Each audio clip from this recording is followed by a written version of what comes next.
Immortal MC is 5 years old. How the time flies.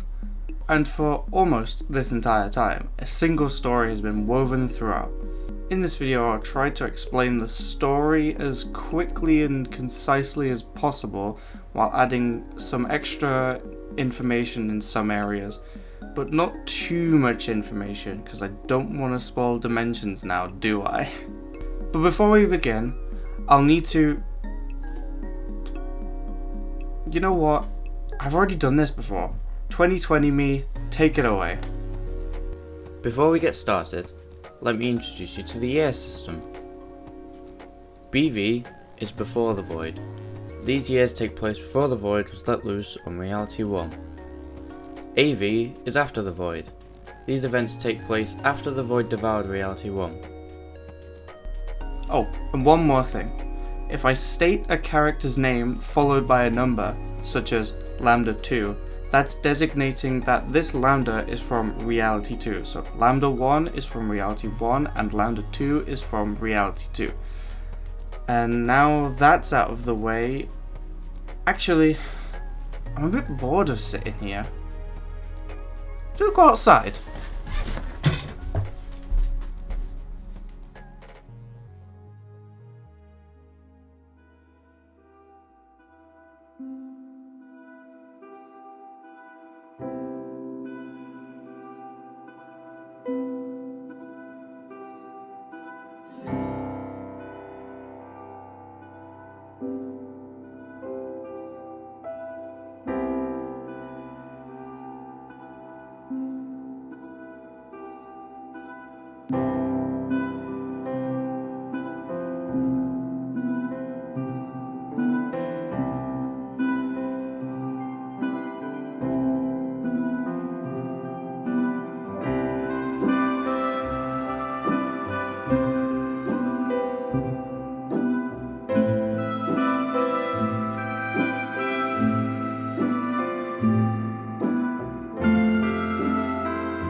Well, what's this for a change of scenery? Field behind us, trees, we're outside. Yeah, maybe this will do. So, our story begins with Immortal 1, alone in the universe. Or, so they thought. Meeting Paul was the happiest day of their life, and it was an even happier day for Paul. But Paul couldn't speak. Only Immortal could. And then the next person they met, Broken, also couldn't speak. And this kept happening for every single person except Lambda. Why was Lambda the only person who could speak with Immortal in that universe? Why could no one else speak? It makes you think, doesn't it? Anyway, eventually, Lambda and Immortal managed to drain a ocean monument and convert it into a base. This has seemingly come out of nowhere, but I promise you it's important in some regard, and you'll figure out in a little bit. And now we'll skip over some of the boring parts. One day, Immortal, Lambda, and Paul go exploring, and while exploring, Lambda decides he wants to test out his latest hypothesis, which involves figuring out what's below the bedrock. What happens if you break bedrock? So he splits off from Immortal and Paul, who go their own way, and Lambda ends up succeeding in opening the bedrock up, which releases the void into Reality 1. Meanwhile, Immortal and Paul discover a portal. This portal takes them to a corridor made of quartz. They turn a corner and it's another corridor made of quartz. They turn another corner and it's yet another corridor made of quartz. The interior design is impeccable in this place. This place is, of course, the facility. Unknown to Immortal and Paul, the facility have actually been watching them for quite a long time. While in the facility, Immortal and Paul get attacked by a facility agent known as Dead Killer. He is accompanied by 3 guards and they manage to kill Paul. Immortal manages to escape and ends up in a room full of clones of themselves. And it's here where Dead Killer, accompanied by an architect, arrest Immortal, and they end up imprisoned with a bunch of alternate versions of themselves. But hang on a second. Kills Paul? Architect? We'll get to kills Paul later, but right now, let's explain what an architect is. So I've actually got a list here, so we'll go through this. The architects are organisms in charge of running the 7 divisions of the facility under the guidance of the Supreme Being. Their roles are Chief Surveillance Officer, responsible for the oversight of multidimensional activity. Chief Field Researcher, responsible for direct engagement with multidimensional activity. Head of Acquisitions, responsible for acquiring multidimensional material and entities. Head of Development, responsible for the development of multidimensional technology and equipment. Chief Security Officer, responsible for maintaining and protecting the facility's interests. Chief Biologist, responsible for oversight of multidimensional impact on biological entities. And Chief Resources Officer, responsible for managing the facility's many resources. But wait a second. Did I say the Supreme Being? Who's that? The Supreme Being is, of course, the leader and founder of the facility, who we will later find out is Paul, the dead man. So let's continue. Immortal has just been arrested and is now in prison with 3 other versions of themselves. You have Patch, Blondie, and a 3rd unnamed alternate.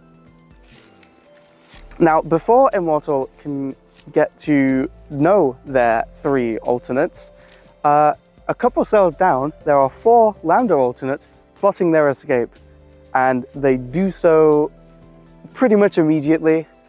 They've clearly been thinking about this for a long time, and in the chaos, Immortal 1 manages to get back to Reality 1, where they can finally be reunited with Lambda and break the news of Paul's death. When Immortal finds Lambda, he's been experimenting with just more and more and more machines. He's opened so many holes in the bedrock now that it's an insane amount. He's been going at it for a week or so that Immortal has been in prison for. But Immortal brings Lambda back to Spawn Town, where they hold a funeral for Paul. Bam! Immortal and Lambda wake up to a loud noise in the dead of night. The Void has begun its attack. They head straight to Spawn Town to see if anyone is okay, to find it completely destroyed and everyone dead. Immortal and Lambda heads to the Nether, and then to the end to try and escape the void. But in the end, they find it's been reduced to nothing but the obsidian platform. Lambda constructs a flying machine to go in search of literally anything, leaving Immortal behind on the obsidian platform. And as Lambda flies away, the platform breaks beneath Immortal's feet and they plummet into the void. Lambda then spends an unknown amount of time flying through the void, slowly losing his body to the void, until suddenly he wakes up in some mysterious corridor. He walks around and eventually stumbles upon a command block. He presses the button and he vanishes. During the destruction of Reality 1, the Supreme Being shows Deadkiller their new portal into the Void and chooses him to be their new test subject in infusing void energy into a living being. And so they begin testing and testing and testing. Welcome to Reality 2, home to Immortal 2, Lambda 2, White, Woods, Neo, and many others. But those are the important ones. We'll start with Lambda 2. He's currently exploring the world, but he keeps finding sections that just seemingly don't belong. He follows these all the way to an ocean monument and heads inside. Inside, he finds himself? Yep, that's right. It's Lambda 1. Obviously, they talk for a bit, and Lambda 2 decides it'd be a good idea if he hits Lambda 1. And on contact, the void energy Lambda 1 has absorbed in the many years he's been in the void consumes Lambda 2, and they become one being, Lambda Prime. This ocean monument, of course, is Immortal 1 and Lambda 1's base from Reality 1.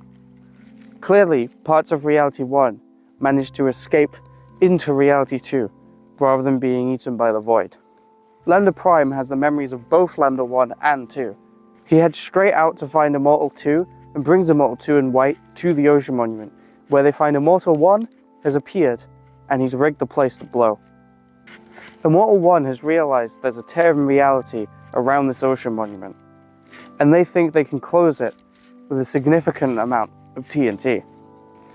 Lambda tries to convince Immortal 1 not to blow up the monument, but they do so anyway, while inside, and fall back into the void.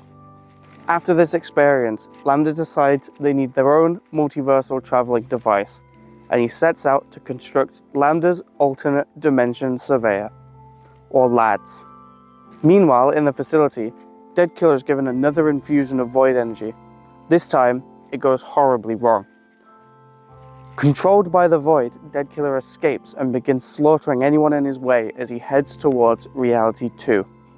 Meanwhile, the void has begun its attack on Reality 2. The facility decide that Reality 2 holds too much scientific potential after the incident with Lambda 1 and Lambda 2, and set out to defend Reality 2 from the void. Somehow, the void is more powerful than they expected, and it overruns all of the facility troops that were holding it back. A few days later, Immortal 2, Lambda Prime, White, and Woods witness Deadkiller arising from the void itself, now controlled by the void. The void decides to use Deadkiller as a puppet to aid in its consumption of Reality 2.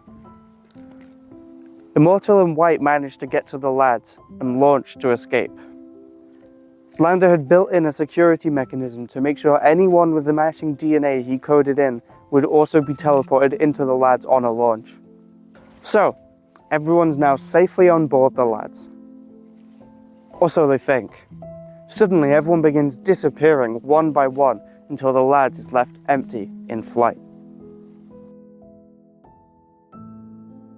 Just a quick note for this little section of the video, my audio just stopped recording for this entire section, so I had to re-record it when I got home.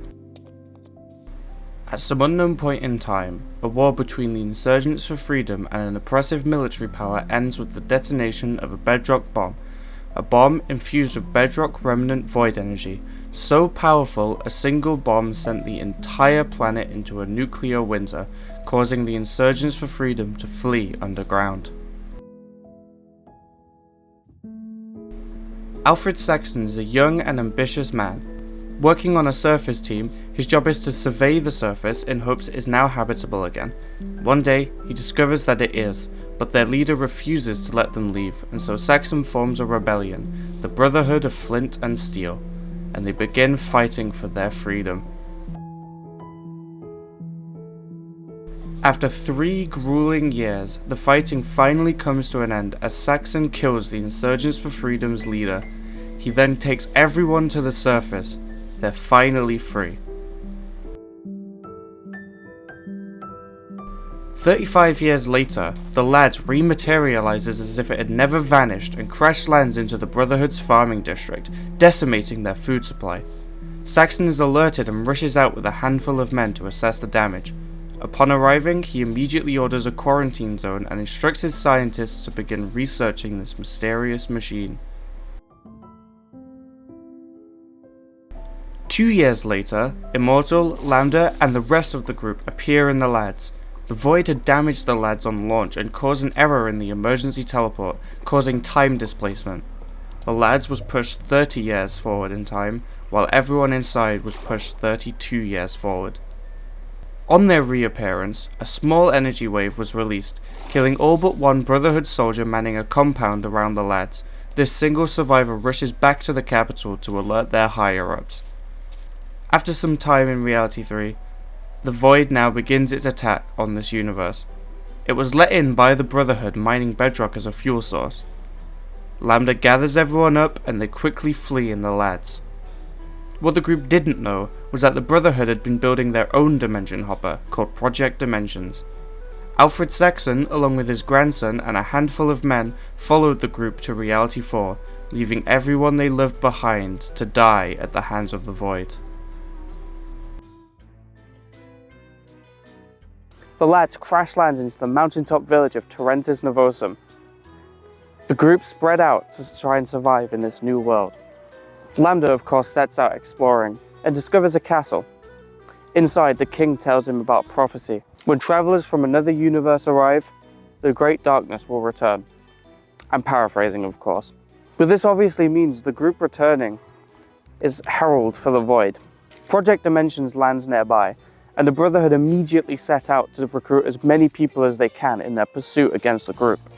Over the next few weeks, parts of the lads and Project Dimensions go missing. The group blames the Brotherhood, and the Brotherhood blames the group. And they begin construction of a giant blimp, the Eredwin. Eventually, the Brotherhood figure out it was the king that stole the parts of Project Dimensions and the lads, and so they begin planning a full-scale assault of the castle.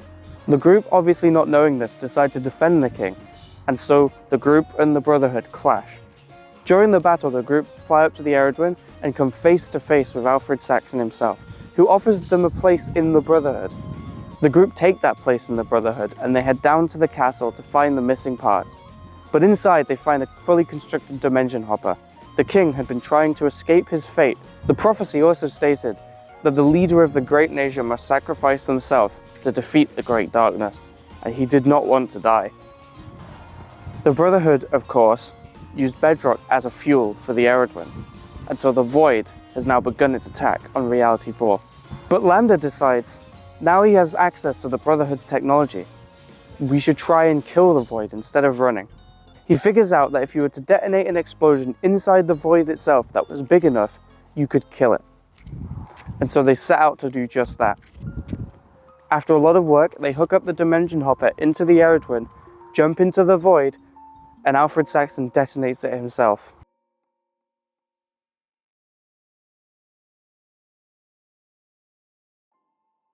The group then find themselves crash landing into Reality 5.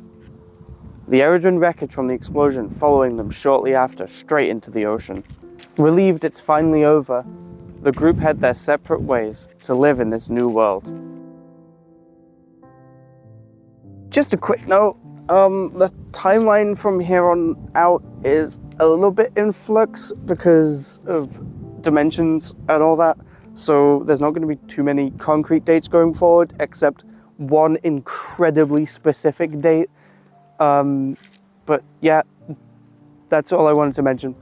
Time goes by and everyone is living peacefully in this new world, until suddenly they receive a message from aliens, the unified systems of the shell. They want to occupy this planet for undisclosed reasons. A group of Brotherhood survivors, however, don't think that's a good idea and send a threatening message back. The shell obviously take this as a threat and plan a full-scale ground invasion. And when the invasion starts, the Brotherhood survivors are nowhere to be seen, leaving the group stranded to fight by themselves. And fight they did. They fought off the shell invasion in one fell swoop, even capturing one of them. We'll miss you, Greg. But where did the Brotherhood survivors go? They chickened out last minute. They tried to strike a deal with the shell, but ended up being imprisoned on their capital ship. Conveniently, a few days later, Alfred Saxon's location transponder turns on. The group head out to find him and tell him what happened to the Brotherhood survivors.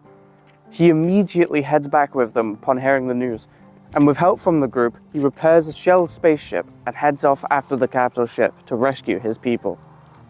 And with that, the group goes back to living their lives. No, of course they don't. The ground underneath Spawn opens up to reveal a rocket. This rocket was made by a group called Project Exodus. With the threat of aliens looming, they were planning to leave the planet, but the group managed to convince them that if they took the rocket, they would just defeat the shell completely. And so they set off into space. Unfortunately, the autopilot for the Project Exodus location kicks in, no one knows how to overwrite it, and so they land on a random uninhabited planet. After some time repairing the rocket and retrofitting it with teleportation thanks to Lambda, they head off again and crash again. And they crash land again. But this time, it's in the shell home solar system. So they're pretty close.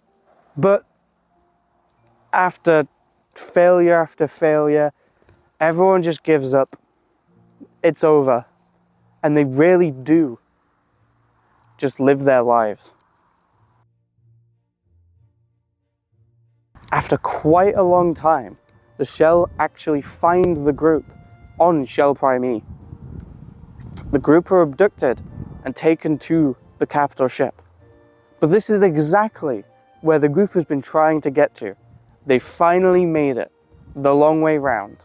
The group escapes their cells on the prisoner transport ship and takes over the vessel, letting autopilot dock in the capital ship for them. They then work their way through the ship until they reach the prison area to find the Brotherhood soldiers have already been saved by Alfred Saxon, who has left a note on the weak spots of the insides of the ship. And the group, using this newfound knowledge, head to the engine room, where they set off a chain of events leading to the capital ship's destruction. They hop back in their prisoner transport ship and head straight off out into the middle of nowhere, with no idea how to pilot that vessel. The group arrive on another inhabited planet, and they immediately find some weird alien infestation of insects. And soon enough, the shell also arrive. But are the shell here for the group? Or are they here for other plans? You'll just have to find out. I can't believe it's been 5 years. That's half a decade of this silly little server. Now, I've probably already done the heartfelt message thing, so I'll keep this one short. I just want to say thank you. Thank you to everyone who has played, everyone who has helped me along the way, and just thank you. It really does just mean so much to me that you guys play on something I put so much effort into and Fia puts so much money into. So yeah, I do just want to say thank you. I would especially like to thank from Reality 1, Lambda, Logical Fruit, Fighterjet 3000, and Dead Killer 18. From Reality 2, _XYC, Woods, Sasuka RH, Levidium, and Raine. From Reality 3, Proxy Man. And from Reality 4, Flame, The Senate 3393, Rabbit Gamer 73, Charlie J, It's Reese by the way, and Rhythm RL. Thank you so much everyone else who plays on the server, and I'll see you around.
Wait a minute.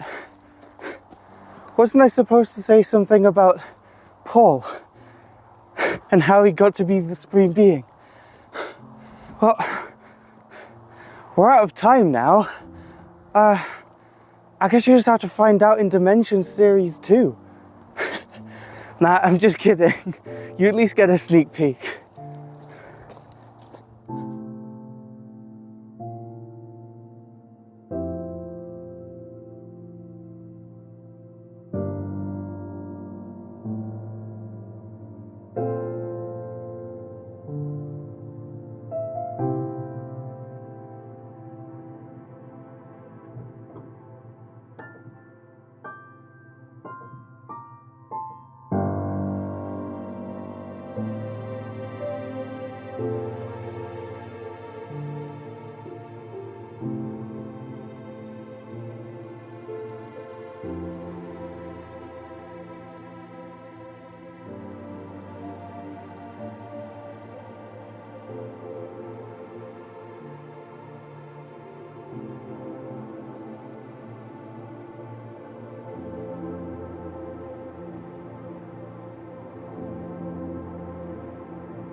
Why did I do this in a field? Why the fucking do this in a field?